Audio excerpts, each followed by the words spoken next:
Bonjour les amis, bienvenue sur PowerTrade, la chaîne des stratégies d'investissement simples et efficaces.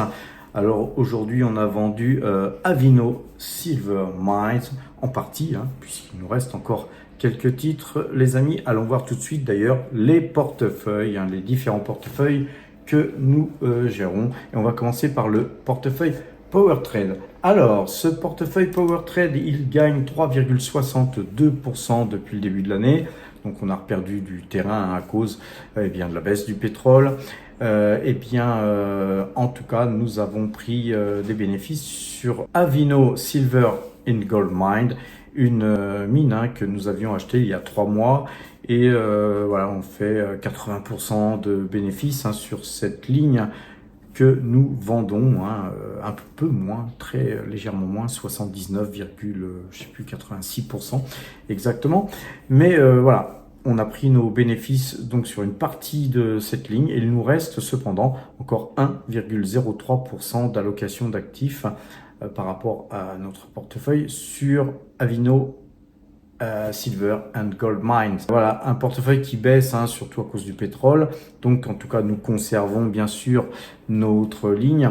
Ce résultat est en trompe-l'œil, car on a eu déjà le détachement de notre dividende qui n'est pas inclus dans les espèces.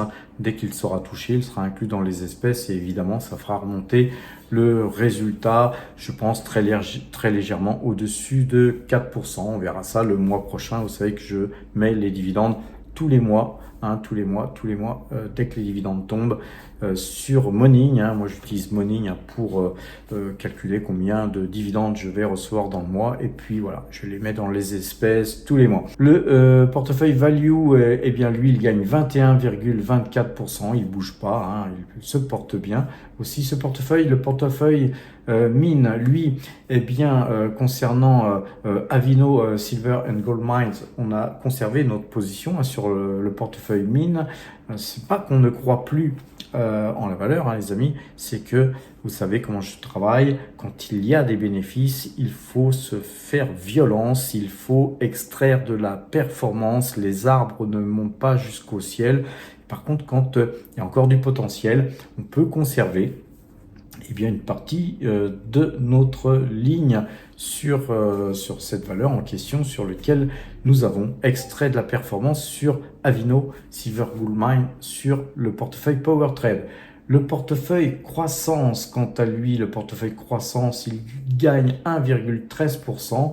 Il se reprend puisque BYD montait à Singapour aujourd'hui, et puis puisque Taiwan Semiconductor se porte tout de suite mieux, tout simplement parce que on pense tout de suite fin de guerre égale les Chinois vont pas en profiter pour attaquer Taïwan, donc faut être un petit peu tordu aussi quand on fait de la bourse pour imaginer tout ce qui se passe. Par exemple, pourquoi le pétrole baisse si fortement. Au départ, j'étais très très surpris. Puis ensuite, je me suis dit oui, bien sûr, puisque fin de guerre, puisque traité de paix entre Israël, disons plutôt une condition de non-agression pendant quelques heures entre Israël et l'Iran, car vous savez très bien que ça va recommencer, d'ailleurs ça a déjà recommencé, les gens se sont dit, puisque l'Iran a eu toute son industrie nucléaire détruite, bien sûr, ils vont pouvoir vendre le pétrole puisque les États-Unis vont très certainement lever les sanctions. Ça, rien n'est moins sûr. En tout cas, les amis, c'est pourquoi nous conservons nos pétrolières. Et puis, de toute façon, les pétrolières nous versent de très gros dividendes qu'on conserve et qu'on réinvestit. Pourquoi pas, d'ailleurs, dans le secteur minier ou dans d'autres secteurs. Le portefeuille débutant, donc le portefeuille croissance, il est repassé dans le vert, puisque nous étions légèrement dans le rouge. Et donc, de par ce fait, il est dans le vert. Le portefeuille débutant se porte bien avec plus 21,71%. Allez, on va voir les graphiques. Et on va commencer justement par le Brent. Vous voyez que sur le Brent, nous avions ici une tête-épaule inversée, un joli canal haussier.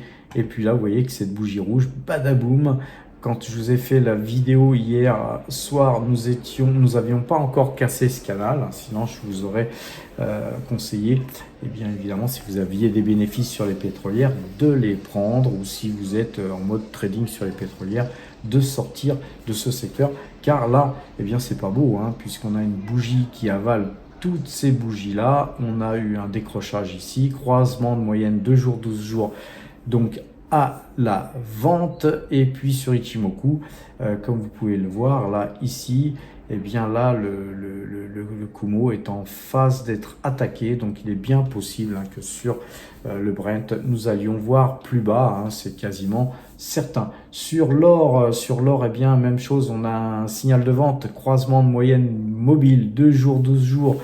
Le Kumo n'est pas attaqué, hein, mais ça pourrait se faire. Donc, vous voyez qu'avec une configuration où on a une invalidation de tête-épaule inversée sur donc l'once d'or, forcément, l'or pourrait continuer à baisser. Et dans ce cas-là, les minières pourraient morfler. Eh bien, nous, on prend une petite partie de nos bénéfices, hein, puisque sur les minières, on est plutôt exposé sur du long terme, comme sur le pétrole. Mais voilà, quand on a fait 80% de gains, il faut quand même sécuriser une partie de ces gains, les amis. Sur le silver, hein, aussi, on a eu un croisement de moyenne 2 jours, 12 jours, et puis on a fragilisé, vous voyez, cette petite ligne jaune là que je vais étendre, qui était ces 2 points bas ici, avec des ombres. Et là, voilà, on a rebondi, mais on a refragilisé encore ce trend qui fait que, en tout cas, méfions-nous. Et donc, comme Avino Silver and Gold Mine fait quand même beaucoup plus de bénéfices avec l'argent que l'or, eh bien voilà, on a souhaité prendre quelques bénéfices. Alors, concernant donc justement l'analyse graphique de Avino Silver Mine, vous voyez qu'on avait, nous, beaucoup attendu, hein, puisqu'on avait déjà un croisement ici le 19 juin. On a encore attendu le 20 juin, puisque c'était encore en baisse. Et puis là, on avait eu ici une épée du diable, hein, les amis, mais une petite épée du diable, donc on a encore attendu. Et puis là, ensuite, on a eu une forte baisse à l'ouverture, un plus bas, et puis on est revenu là, un peu plus haut. Mais voilà, c'est pour moi très très fragile tout ça, et donc j'ai préféré prendre effectivement une partie de mes bénéfices, hein, je dis bien une partie de nos bénéfices, c'est la moitié de notre ligne. Vous voyez qu'on avait à nous acheter par ici sur les 2,72, donc vendre à je sais plus à quel prix j'ai vendu, en tout cas ça a été dit tout de suite sur le Discord, hein. Je vous rappelle que quand j'achète, quand je vends, je donne tous mes achats, toutes mes ventes sur le Discord pour les Power Traders Premium. Donc passer Premium, les amis, c'est quand même beaucoup plus sympa d'avoir les informations en temps réel plutôt que sur un short quelques heures plus tard, ou carrément sur la vidéo, parce que je fais pas toujours de short, hein, j'ai pas toujours le temps de vous faire des shorts, les amis. Par contre, la vidéo du soir, je n'ai pas non plus le temps de vous la faire forcément à la clôture des marchés, mais quand je vous fais cette vidéo, c'est souvent 3 heures d'enregistrement avec du montage, et puis poster la vidéo, ça prend du temps. Vous avez souvent la vidéo des fois entre 22h et minuit, et donc ça fait un petit peu long pour attendre, pour savoir ce que j'ai fait. Et puis surtout, ce que j'ai fait, vous pourrez, si vous souhaitez répliquer, ne le faire que le lendemain. Donc évidemment, c'est quand même mieux de passer Premium.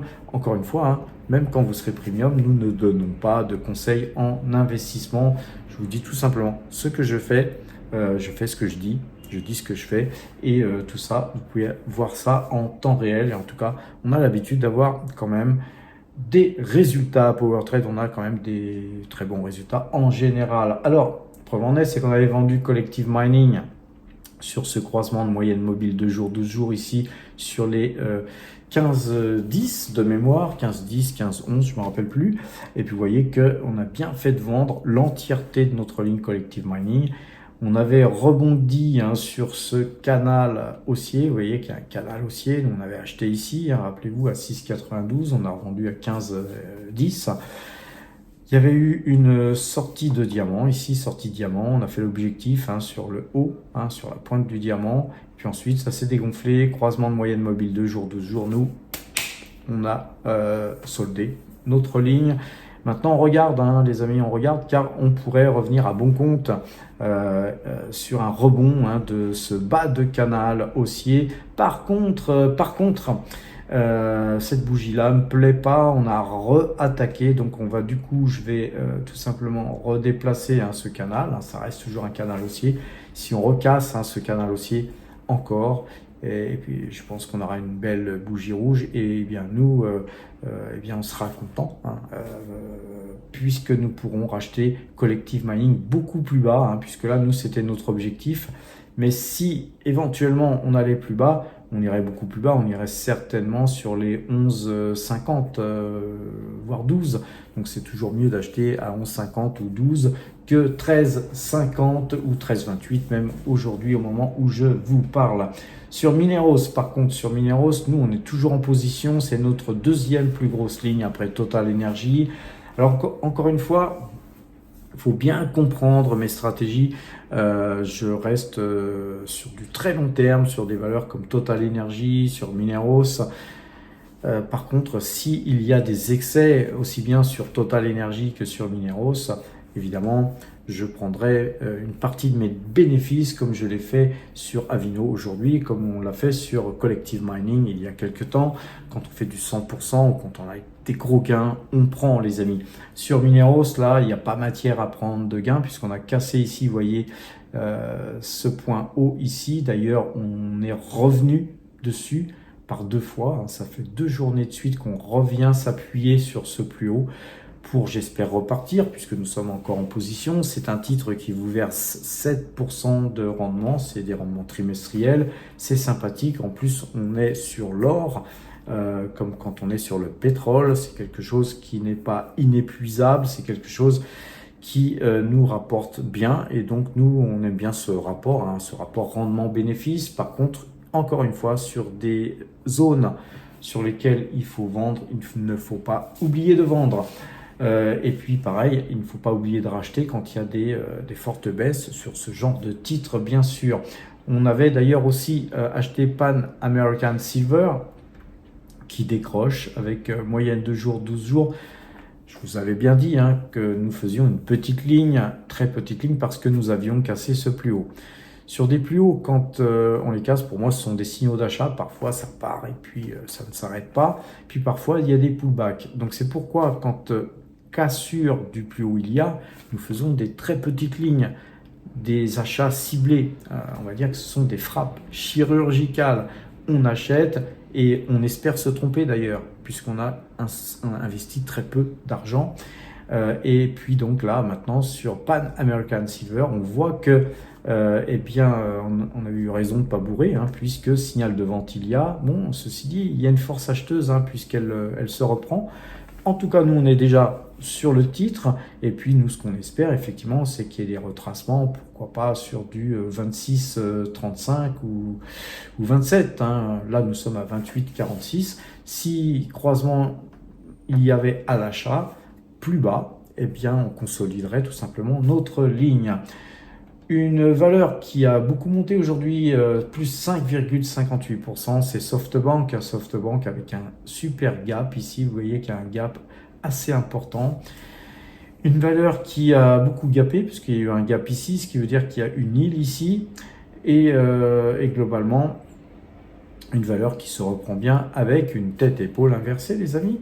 Rappelez-vous, nous on avait acheté au moment où le patron de SoftBank, et je crois que c'était ici, donc c'était quand même assez élevé les cours sur lesquels on était rentré, tout simplement parce que le patron de SoftBank était dans le bureau ovale avec Donald Trump quand Elon Musk, Trump nous faisaient leur petit cinéma avec tout un tas d'investissements qui pourraient être faits, d'ailleurs qui sont en passe d'être développés.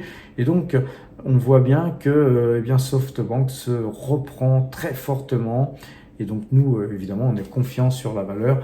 On est un peu pénalisé sur le yen, comme vous le savez, mais sur des valeurs comme ça, on peut aisément eh bien, mettre les pertes qu'on a sur le yen dans les pertes et profits, hein, puisque on cherche des grosses plus-values sur ce genre de titre. Comme sur Taiwan Semiconductor d'ailleurs, qui est bien parti, on a cassé ses deux plus hauts. Très belle figure, aussi en tête-épaule inversée. Il y a beaucoup de figures en tête-épaule inversée hein, sur les bourses du monde entier. Il y a beaucoup de figures en diamant. Donc, je vous l'ai déjà dit hein, plusieurs fois, je pense que les marchés vont partir très fortement à la hausse. Sur Alibaba, c'est moins sympa, mais en tout cas, on a eu une belle hausse de plus 3,31%. Vous savez que sur le portefeuille débutant, on a une petite ligne Alibaba. Sur BYD, et bien sur BYD, vous voyez que là, on a une petite figure en retournement, hein, puisqu'on a tapé hein, sur ce bas de canal, hein, et puis on est en train de rebondir. Il faudra attendre la moyenne 2 jours, 12 jours pour peut-être revenir sur le titre. Mais nous, on est déjà pas mal chargé sur ce titre. Et vous savez que BYD, hein, j'ai eu un message aujourd'hui de Giro, hein, puisqu'on a clôturé notre compte. Enfin, on n'a pas encore clôturé notre compte. Il me reste 50 € hein, sur le compte de Giro. Mais j'ai eu un petit message sur le compte de Giro. D'ailleurs, je vais vous montrer ça, les amis. Et donc voilà le message que j'ai reçu par mail. Hein. Tesla se laisse distancer par BYD. Et donc voilà, c'est tout simplement hein, pas grand chose, hein, mais c'est quand même une première. Hein, c'est une première. Et puis vous voyez que BYD en fait est avant-dernière hein, par rapport à Volkswagen qui est toujours en première place, BMW, Skoda, Audi, Renault, Kia, Mercedes, Volvo, Hyundai, BYD ensuite et Tesla, toute dernière place. Donc on voit bien que BYD est en train de gagner des parts de marché, les amis. Il faut être patient. Encore une fois, la bourse, c'est une question de patience. Quand on a des convictions, on commence à investir petitement, de plus en plus.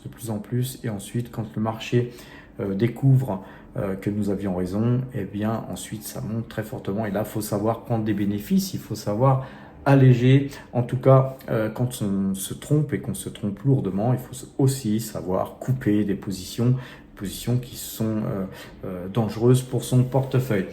Alors, on a aussi ASML hein, qui s'est bien comporté aujourd'hui. Vous voyez que là, on voit bien qu'on a ici un triple bottom et qu'on est en phase là de péter tout ça. Et donc, ça m'a l'air de bien être parti pour ASML qui avait souffert hein, pas mal de temps. Hein. ASML, regardez-moi ce graphique. Vous voyez que ASML, quand même, elle revient sur ses plus hauts de 1021,80. On est à 691 aujourd'hui. Bon, donc, vous voyez qu'il y a une tête-épaule inversée. On a cassé ce trend rouge là ici qui était ce point-ci, ce point-là aussi. Donc, on voit qu'il y a du jus. Hein. Ça devrait partir sur ASML qui est une très belle valeur. On a aussi ST Microélectronique qui est aussi en tête-épaule inversée avec une figure où on sent qu'il y a du jus aussi. On sent que ça revient très fort hein, sur ST Microélectronique. Nous, on est déjà bien chargé. On ne chargera pas la mule plus que ça. On restera en position et c'est bien suffisant. Sur la Française des Jeux, alors la Française des Jeux, vous voyez que là, on a une très jolie configuration où il y avait eu une très forte baisse ici et une très forte remontée. Distribution du dividende, là, donc décrochage. On a eu une tentative de dividende recovery, on a eu pullback, on est reparti et on a là aujourd'hui, en l'espace, hein, depuis le dividende a été versé le 26 mai, là vous voyez qu'on est le 24 juin, c'est qu'en même pas un mois, on a donc retrouvé le dividende, le cours d'avant le versement du dividende. Donc ceux qui ont comme moi conservé en un mois ont donc touché ce dividende et très certainement que cette valeur est très certainement partie pour aller plus haut. Vous voyez que ce trait jaune là, eh bien c'est un joli triangle Vous voyez que c'est très certainement l'objectif minimum, et cet objectif minimum, il est sur les 36, les amis. Et si on cassait ça, n'oubliez pas que sur la Française des Jeux, les plus hauts, c'était du 51,70, les amis. Je dis pas qu'on va aller sur les plus hauts tout de suite, mais c'est une très très belle valeur, les amis. Une valeur qui mérite toute votre attention, et vous verrez que il est bien probable que les cours qu'on a vus là, ici, dans ces zones-là, et les cours même actuels, on n'est peut-être pas prêt de les revoir d'ici peu. En tout cas, aujourd'hui, cette valeur a gagné 2,46%. Encore une fois, c'est pas des conseils en investissement, c'est moi ce que je fais. La Française des Jeux, ça représente donc 3,26% de notre portefeuille, c'est pas rien. Et si on a une ligne aussi grosse, c'est parce qu'on croit fermement que ce titre va très certainement dépasser les 40 € minimum. Et donc, il y a du pognon à faire, et on est là pour ça, puisque vous le savez, vous êtes sur la chaîne du pognon. Sur Google, même chose. On est sur une valeur qui est peu chèrement valorisée. On va dézoomer, on va zoomer plutôt. Et vous voyez qu'on avait cassé ce train rouge. Je vais effacer parce que ça fait beaucoup de traînes sinon. La moyenne 2 jours, 12 jours est à la vente. Mais voilà, pour ceux qui ne sont pas sur le titre, n'oubliez pas, on est dans un canal haussier. Si moyenne 2 jours, 12 jours il y avait croisé à l'achat, eh bien ce serait peut-être l'opportunité de revenir sur le titre. En tout cas, nous, on se réserve bien sûr la possibilité de le faire. On a aussi une grosse ligne sur cette valeur, puisque Alphabet, ça représente 2%, 2% de nos allocations d'actifs. C'est quand même une grosse ligne pour nous. Sur L'Oréal, on a une petite hausse, mais toujours pas confirmée, ce croisement de moyenne mobile 2 jours, 12 jours. Donc vous voyez que là, on a fait à chaque fois toujours des plus bas. C'est pas encourageant. Moi, je préfère ne pas revenir sur cette valeur pour l'instant. Sur AXA, bougie rouge. Là aujourd'hui, c'est pas sympa. Un titre en hausse, cependant, mais on va regarder sur ouverture, puisque c'est le marché européen. Et cependant, puisqu'on a fait une ouverture haute, cependant, ce titre est acheteur d'après notre moyenne 2 jours, 12 jours. Donc en tout cas, nous, on conserve notre ligne. Si cette valeur montait encore demain et que la moyenne 2 jours, 12 jours restait acheteuse, pourquoi pas consolider sa ligne, ou pourquoi pas acheter cette valeur si on ne l'a pas en portefeuille. Voilà les amis, on va regarder quand même quelques valeurs qui décrochent là, comme Parex. Donc Parex, une valeur qu'on conservera, nous, portefeuille. Elle a fait un joli mouvement, en fait c'est un peu normal qu'elle corrige. Donc surtout avec les nouvelles. Donc voilà, nous on reste en pause, mais pourquoi pas prendre des bénéfices. À la limite, on devrait peut-être en prendre des bénéfices, puisque nous avions acheté, je crois, cette valeur à 11. Mais voilà, nous on fait du swing trading sur quelques positions, quelques valeurs, et puis on ne veut pas avoir trop de cash non plus. On va terminer sur Total et Tesla, et donc Total qui décroche là, mais avec beaucoup d'acheteurs. En fin de séance, on voit que la valeur se reprend. On voit que sur cette zone, il y a des acheteurs.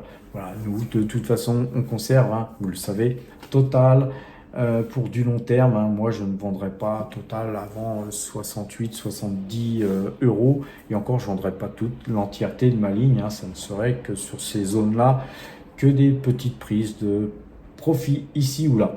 Sur Tesla, donc par contre, jolie prise de profit, puisqu'on perd 1,86%. On voit que cette valeur est toujours à l'achat, puisque la moyenne de jour est croisée.